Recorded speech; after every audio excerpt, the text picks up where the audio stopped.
how we even get to this point. How are we always so fixated on haters?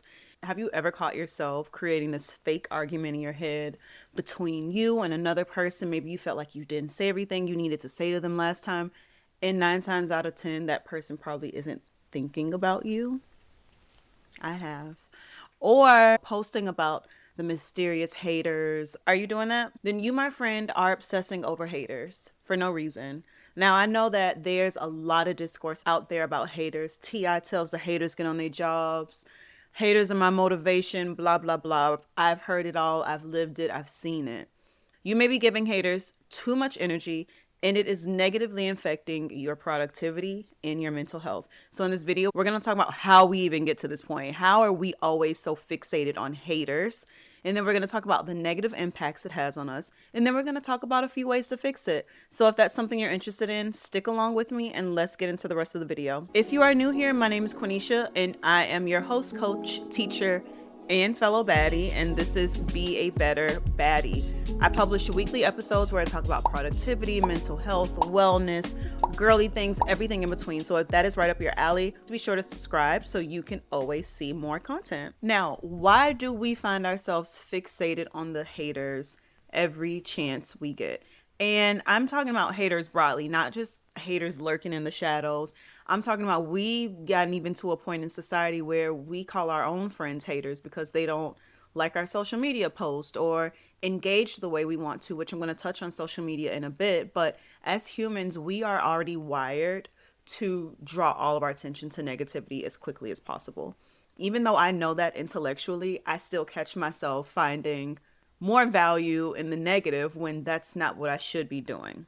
So this is called negativity bias. Psychology shows us that as humans, we are going to lock in on those negative experiences or words that we have with people more over the positive. So if you had 50 compliments one day talking about, wow, you are glowing, you are radiant today, you look beautiful. As soon as someone says, you look a little sick, that is the one comment that you are going to keep in your head all day. Now, it's not your fault because this is a survival instinct. Let's say you once upon a time were a cave woman and you saw a bush with beautiful berries on it. You were so hungry, you know you need these berries. You could pick a couple of them, take them back to the cave, turn up with the other cave people. But then as you approach the bush, you start to hear a little rustling in there. You hear an animal growling. You're like, let me step away from that bush. You step away from that bush because even though you need food, there's something positive over there. The negative overrides the positive in that situation. The potential of you being attacked by a tiger, liger, gorilla, whoever's lurking in those bushes outweighs the positive. So you are not going to do it. We are hardwired to pay attention to the negative because it saved our lives so many times. Shout out to your brain for always trying to protect you. It's not only protecting you from physical threats now, it is still protecting you from those emotional, those mental, and social threats. So there's a reason we pay attention to negativity. Social media also amplifies negativity. I remember there was a TikTok I posted, it was probably 2 years ago. I'm so upset about it because this was my most viral video and it had nothing to do with my content at all. But it blew up so much because everyone was throwing negativity on it. Our social media algorithms promote negativity. So if you remember, there was this man who set up a tripod. He recorded himself doing like a Target haul essentially. And I stitched the video and I said that the only reason that this is such a big deal to people and people are, making fun of him was because he was a black man with big muscles. Because if I set up my tripod and did my Target run and everything, it'd be okay. If a white woman did it, it'd be okay. So the reason why I think there were so many people jumping him in the comments is because he was a black man with big muscles. So I stitched it and I stated that. Girl, they tore me up in those comments. I was called names that I will not repeat here. And I was just like, wow. And one of my friends even said that. She was like, Quenisha, like, your content on TikTok is so good. But I think the reason that the algorithm isn't pushing it is because it's not negative. So, woe is me. Algorithms amplify negativity because it drives more engagement on the platform. So What are you going to do about it? Now I want to jump into how focusing on haters is so bad for your mental health and your productivity. I know because you are a baddie, you are always working towards something, whether it is big or small, and you need your mental peace to do that. When we're focusing on the negative, we're focusing on the haters, our bodies are constantly looking for the negative things, constantly always assuming the worst in people and the worst in situations. And this is going to contribute to your anxiety. This is going to contribute to your burnout. This is going to ultimately contribute to depression as well. Your body's in constant flight or fight mode. And your body should not constantly be fighting or flighting, right? Body needs to be coasting. I've talked about ruminating before, but studies have shown that ruminating on things leads to higher rates of anxiety and depression. And ruminating is like constantly thinking about negative things over and over and over again. Another negative impact that focusing on your haters can have on your mental health is it can lower your self-worth and heighten your insecurities. The quote I want you to take right now is, when you focus on haters, you give them permission to define your worth. If there is somebody hating on you, and I'm not talking about the imaginary haters because imaginary haters do exist, but if there actually is someone hating on you, being negative towards you, and you give them so much of your mental real estate and constantly think about the things that they say, you in a way are reinforcing what they say, you are adding some validity to it, and you are sitting in that. Once you start to hear these negative things people say about you or believe about you, and you constantly think about them, you start to believe them yourself. And that's not what I want you to do at all, okay? So we're going to talk about some solutions towards the end of this video. Another thing that can happen when you are constantly obsessing over haters is you get caught in the comparison trap. Comparison is the thief of joy. You've heard it once, you've heard it twice, you've heard it 10 times, and it's still true. When you believe someone's negative perceptions about you and you internalize them and you start thinking, well, how can I be better? Or how can I be a better version of myself? You probably won't look inside of you because you don't think you have those traits. You would probably look outside somewhere else, and that will lead to you comparing yourself to other people. All of these things are terrible for your mental health. Now let me talk about how focusing on the haters is going to ruin your productivity. So imagine if your friends aren't liking your Instagram post or your friends aren't subscribing to your YouTube channel.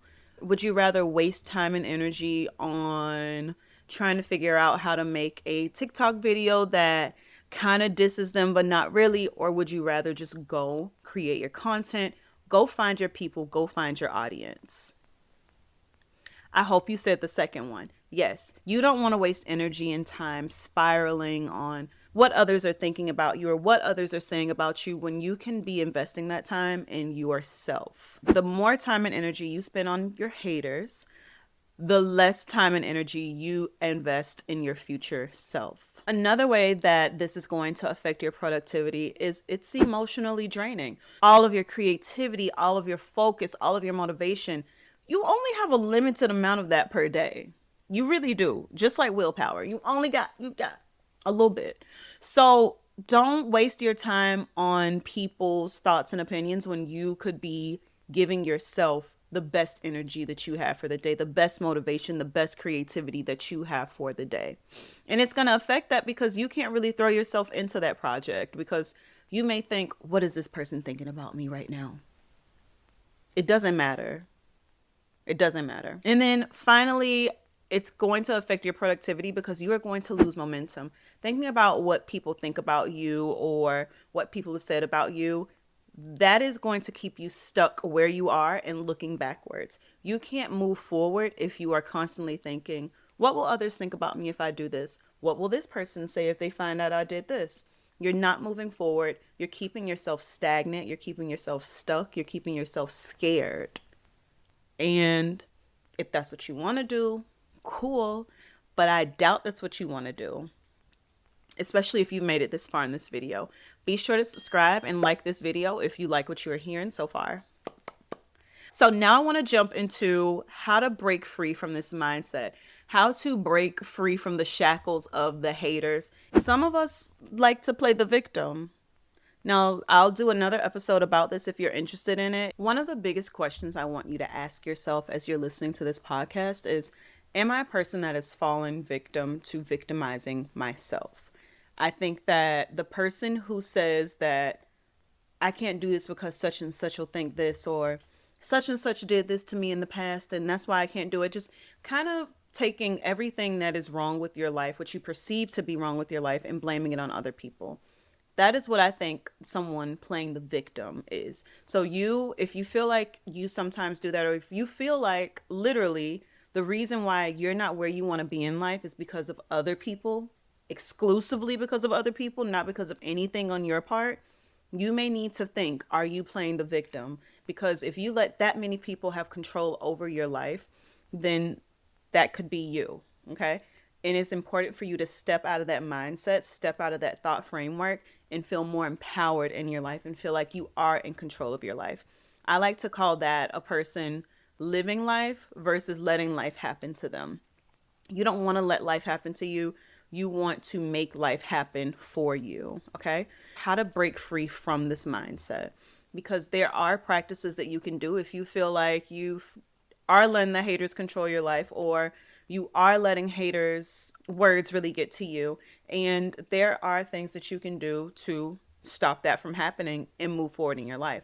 So the first thing that you can do is to reframe your focus. Instead of focusing on who against you, focus on who is for you. I promise you, focusing on the positive relationships in your life rather than the negative is going to get you so much further. The people who believe in you, the people who like you, the people who trust you, the people who know you, those are the people that are going to support you. Okay. If you know that such and such does not like you, such and such is a hater, leave such and such in that corner. Such and such should not even be on your mind. Not at all. And not only focus on the people who are in your corner, focus on what you're working on instead of the people who are against you.